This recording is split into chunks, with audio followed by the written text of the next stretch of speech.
Ya memang kan kadangkala ya ketemu masalah di pondok itu, satu di santrinya, yang kedua di wali santrinya. Ya kalau bahasa umumnya wali murid lah ya.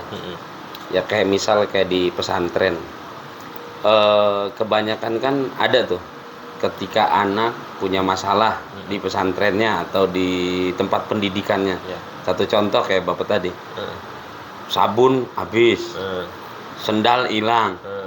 Nah kebanyakan yang yang problem ini ujung-ujungnya masalah ini malah tambah runyem ya, karena wali santri nanggepinnya terlalu kalau kata kita, yo kayak sabun habis, ya udah sih tinggal beli lagi, sendal hilang tinggal beli lagi. Sampai kadang ada itu ketemu sendal hilang, wali santrinya nyalain pondok, kok bisa sih? Malah yang lebih parahnya lagi justru malah ngomong gini, ini kan pondok ini tempat belajar agama, apa nggak ngerti agama punya orang diambil? Kan belum tentu itu diambil hilangnya, bisa jadi karena salah naruh di mana, umpamanya naruhnya di kanan, begitu dia nyari di kiri, yang nggak ketemu kan ya, karena kan tempat jadi, orang banyak. Bisa jadi dan juga yang pokoknya tadi itu sudut pandangnya orang tua itu nggak mikir, dia di pondok itu tempat anak banyak. Justru anak banyak itu bukan semuanya anak bagus, dalam arti anak yang benar, memang taat, nggak nakal.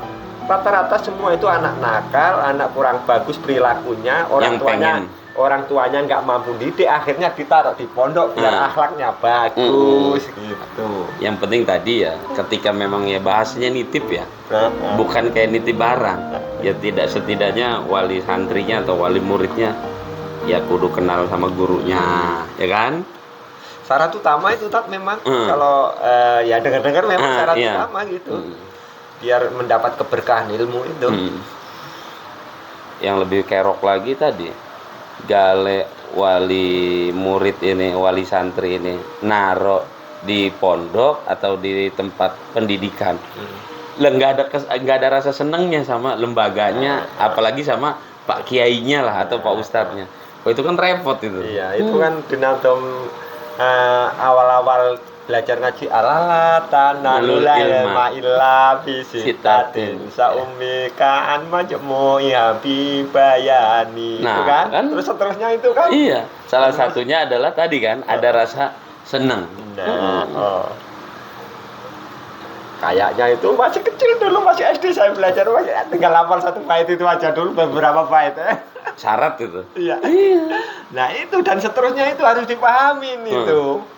Kalau Mas Kur sendiri anak di pondok, pas ketemu, pernah nggak ketemu anak ini mulai rasa bosen atau nggak betah lah? Ya itu waktu awal-awal setengah tahun masuk, berarti kan masih dalam arti masih awal lah, masih dari masuk sampai ke setengah tahun itu masih tahap uji coba kan.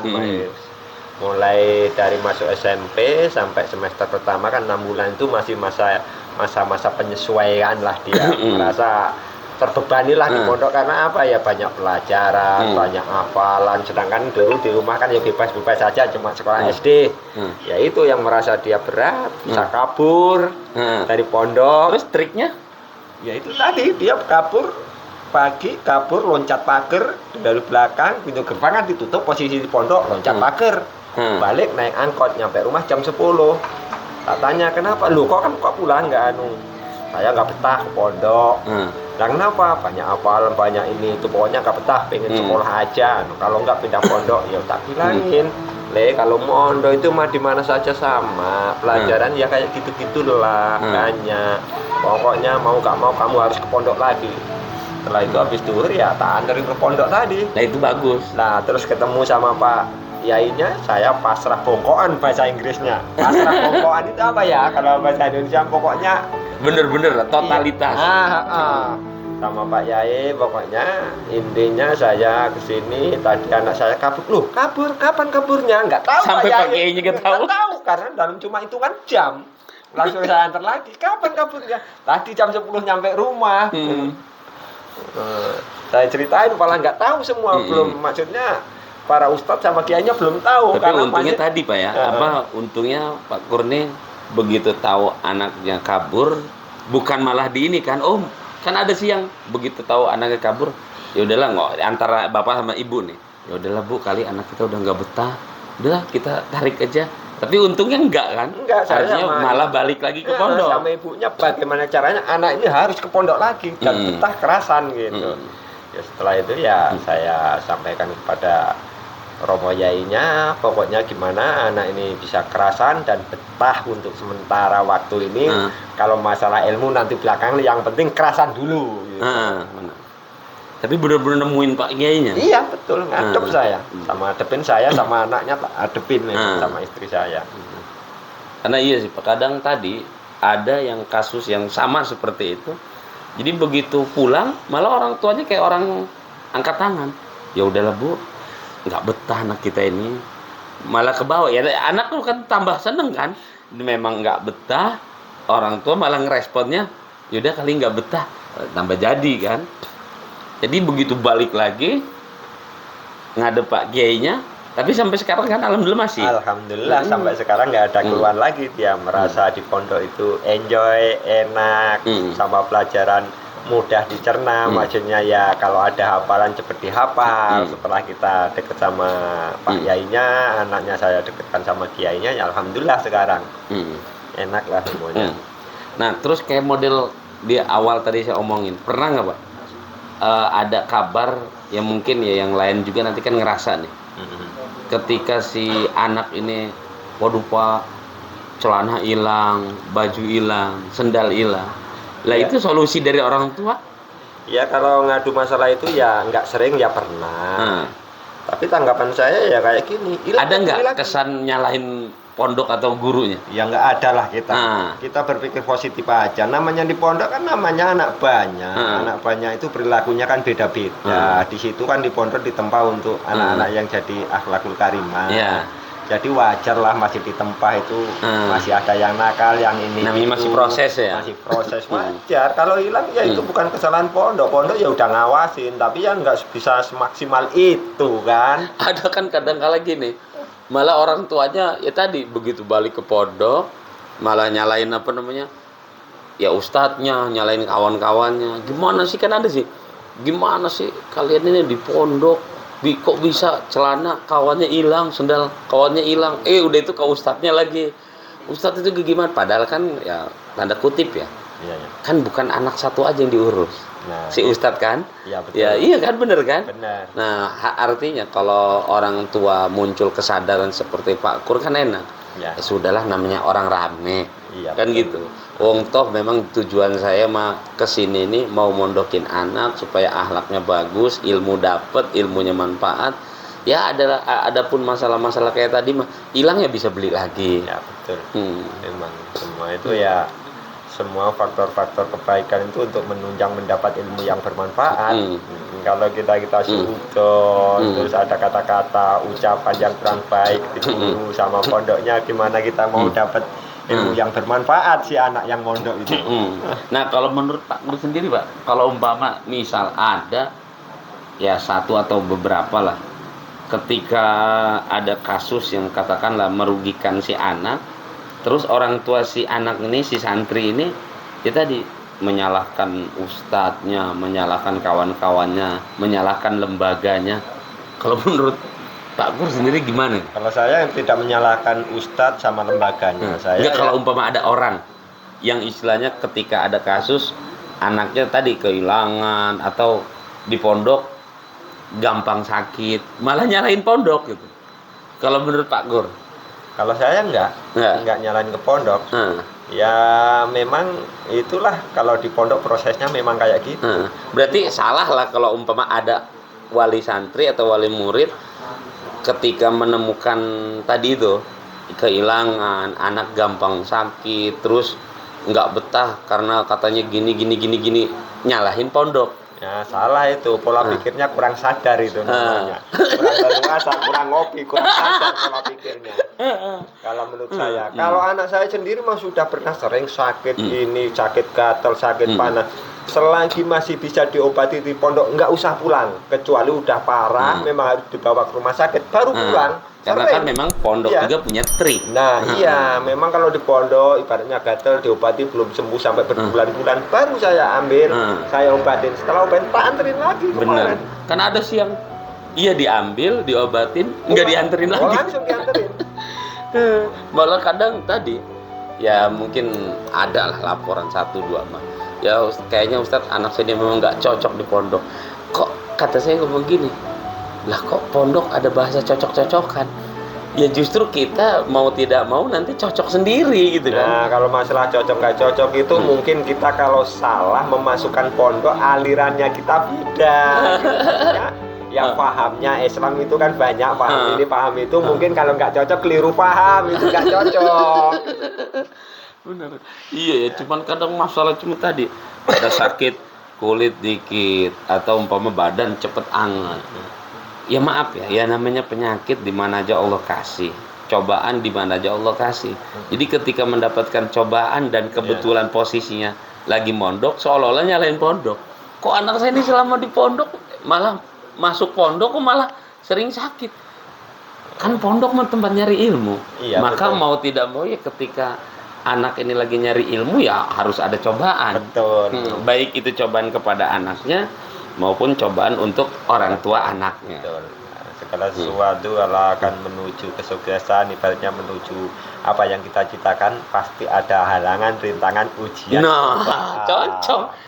Ya makanya sebenarnya gini loh Pak.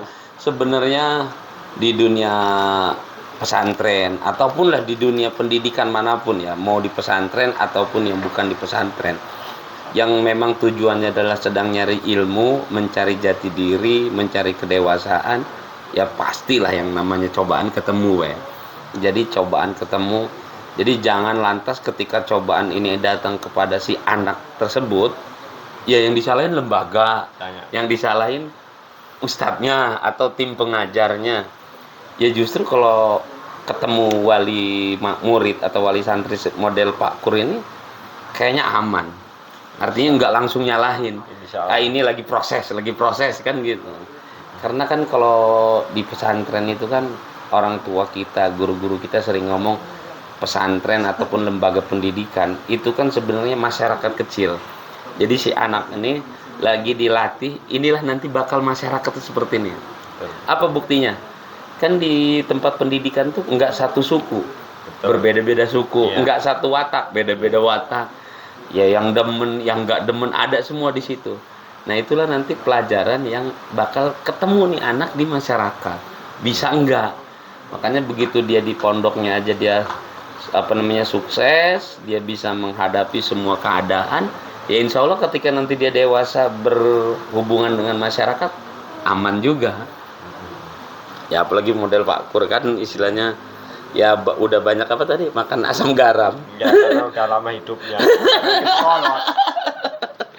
Ya himbauan untuk wali-wali santri ya semuanya ya harus sadar diri lah kita kalau mondokin anak itu jangan dikit-dikit nyalain lembaga, ustadz. Kita lihat ke belakang lah, maksudnya bagaimana tujuan kita mondokin anak itu biar dapat ilmu yang bermanfaat. Ya kita harus belajar apa syarat-syaratnya kita harus mendapatkan ilmu yang bermanfaat. Jangan dikit-dikit nyalain pondok atau lembaga atau guru. Karena gini, apa yang dialamin anak Pak Kur dengan Pak Kur sendiri, ya sebenarnya kami dulu juga ya begitu. Ya kami itu dulu malah ya orang tua itu gitu.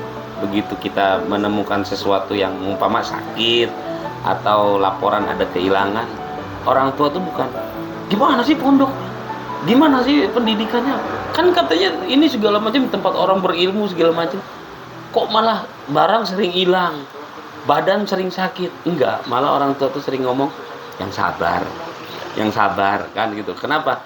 Ya karena kamu sedang proses nyari ilmu, yang bahasa kitanya dengan ilmu kamu hidup bakal mudah. Maka sebelum kamu menemukan kemudahan itu, ya kamu harus siap menemukan kesulitan. Nah, sebenarnya ya harapan kita sih sebenarnya ya harus orang tua itu mindsetnya ke situ. Betul. Insya Allah nanti ilmu yang didapat tadi, ya kuncinya tadi kedekatan dengan guru si anak harus ada, kecintaan kita kepada lembaga yang sedang ditempuh oleh anak tersebut harus ada, dan kawan-kawan anak-anak kita yang lagi di situ pun harus ada senengnya. Jangan awas kamu nak, jangan sama kawan yang ini pilih-pilih, jangan kan gitu.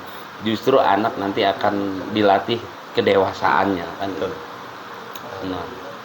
Dan satu, dan jangan lupa anak itu biar dapat ilmu yang berkah, dapat keridhaan dari guru dan kiainya, jangan lupa kita bersedekah dihadiahkan untuk anak. Nah, doanya dari jauh. Ya, kita jangan sedekah total itu banyak. Ada doa, ada tenaga, kalau ada ya materi. Nah, itu penting. Kalau ada. Semampu kita. Itu jangan lupa. Benar. Ya mengingatkan gini sih Pak. Mengingat sebenarnya yang wajib untuk mendidik, yang wajib untuk memerintahkan ibadah itu kan orang tua sih aslinya.